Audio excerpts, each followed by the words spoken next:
They just screwed up again.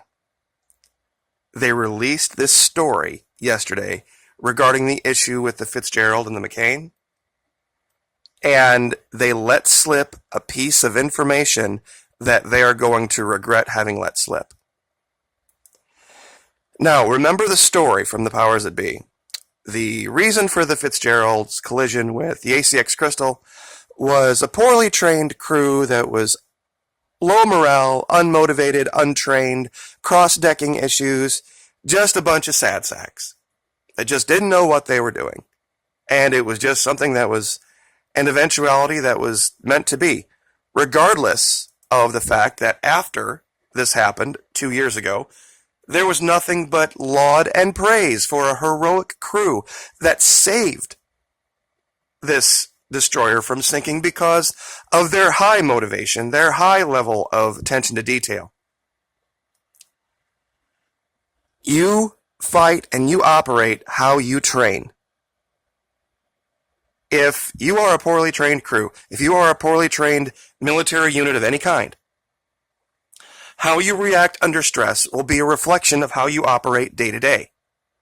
Anybody who's been in the military knows this. There's no way a crew that was so inept and incapable of piloting their ship, basic day-to-day thing, that they would sail out in front of a huge cargo container, would react to the collision in a way that was heroic and above and beyond the call of duty. They would have been confused. They wouldn't have known what to do. They wouldn't have known where their station was. You fight and operate how you train. That's why we train. So that we don't have to think when stress hits. We can just do. This is the argument that I have made from day one. But the piece of information they let slip here proves something that I alleged about this collision a long time ago. And I got laughed at for it, but this is another piece of evidence for it. My allegation was they were boarded. That there was some letdown in the watch and forces unknown got aboard that ship. And it was dead in the water when it got rammed. Now, why do I say that? All right, there's this other report that has not been released by Admiral Brian Fort, submitted 41 days after the June 17, 2017 tragedy. Now, I have a copy of the supplemental up here to show you, and I have a copy of the final report. That's not these reports. This is a third report that the Navy is keeping secret, and that's what they're talking about here. But they let go a piece of information from that report. Quote from the report. When Fort walked into the trash-strewn CIC in the wake of the disaster, he was hit with the acrid smell of urine. He saw kettlebells on the floor and bottles filled with pee. Some radar controls didn't work, and he soon discovered crew members who didn't know how to use them anyway. Okay, so they put a whole bunch of information in here to paint a picture for you. Ask yourself this question. Why would there be bottles filled with pee? Why would lazy, untrained, unmotivated sailors, feel the need to not use the facilities and just use whatever bottles were around? Only one of two things is true. Either they couldn't leave their duty station, or they didn't feel comfortable leaving their duty station where they were, meaning that something else was going on other than some normal, just everyday nighttime transit. Otherwise, you wouldn't have found that. Or they were being held. That they were not allowed to move throughout the ship, and biology, called, and they were forced to use whatever they had in place. And that acrid smell of urine, maybe some people didn't have bottles. Maybe they just had to go wherever it was. I don't know how else you take that. You see, what they are trying to paint the picture of here is just a low attention to detail, nobody's cleaning anything, it's just a disgusting mess. That wouldn't happen aboard a Navy vessel. if this were, or any other military unit. I mean, yeah, we had guys that would go water the bushes in the military, in the Army, but there's only one situation I can imagine where sailors would be having to relieve themselves in bottles. They either were under an immense amount of stress to not leave their duty stations, or they were being held against their will. And it explains a lot. Because when we looked at the movements, and I'm going to play this again. I've done this probably 50 times on YouTube. And I'm going to do it again to show you how absolutely, unbelievably suspicious the movements of this cargo ship are. Now, the first thing we're going to do is up in the upper left-hand corner.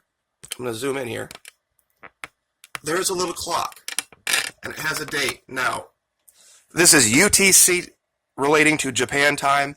I know this says 1600 hours, and this happened at 1 o'clock in the morning. They're showing you UTC. So 1600 UTC is 1 o'clock roughly. Local time, 0100, in Japan. Now, as I've shown this 1,000 times before, when you slow this down to a quarter and you watch this clock move forward, it moves forward in 5-second intervals. That is the hallmark of a Class B transponder. This clock is correlating to this track down here, the ACX Crystal. The ACX Crystal is a Class A soulless vessel. It should have a Class A transponder that transmits every 10 seconds. And I've done a dozen videos covering this. So right away we know the ship that hit the Fitzgerald was attempting to mask its signal using a falsified transponder. Now, we're going to go ahead and speed up so we don't take forever.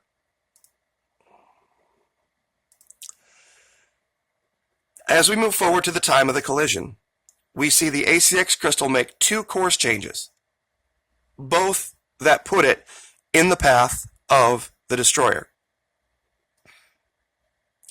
There was one here,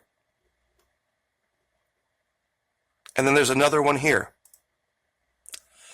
So 2 times in the last 10 minutes prior to the collision, a time when, now we know established, the crew of the cargo container were aware of the destroyer, they changed course twice that resulted in hitting it.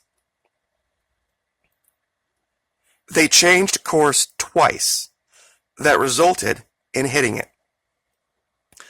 And as if that weren't bad enough,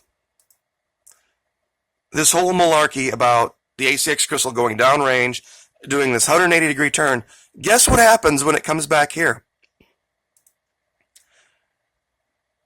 All of a sudden, the transponder magically changes and starts reporting every 10 seconds. So they switched transponders after the accident.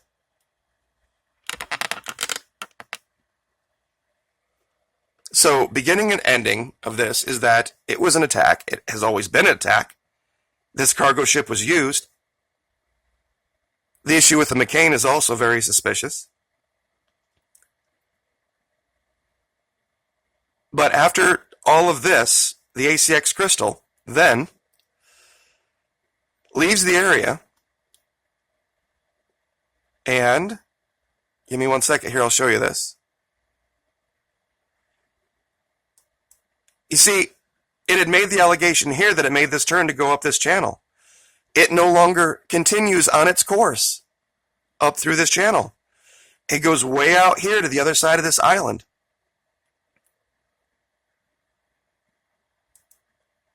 And parks out here for 5 hours before heading to Tokyo.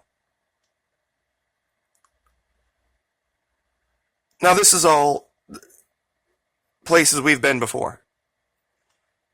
But they're hoping you're not going to pay attention to these details. They still want you to believe that it was poor training, that the military doesn't know how to sail a ship. And the problems that they describe, and I'll leave with this, were allegedly systemic. They were throughout the 7th Fleet.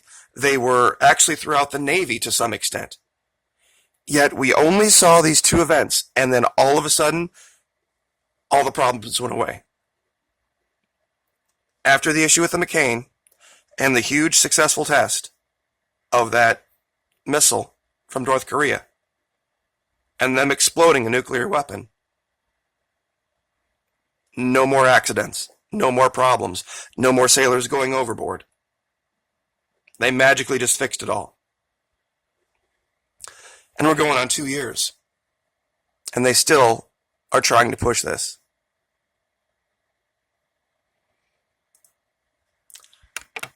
These sailors were heroes. Absolutely one of the finest crews the Navy had. And because they want to keep their secret, they're going to attempt to destroy their reputations. Sad. Like, share, subscribe.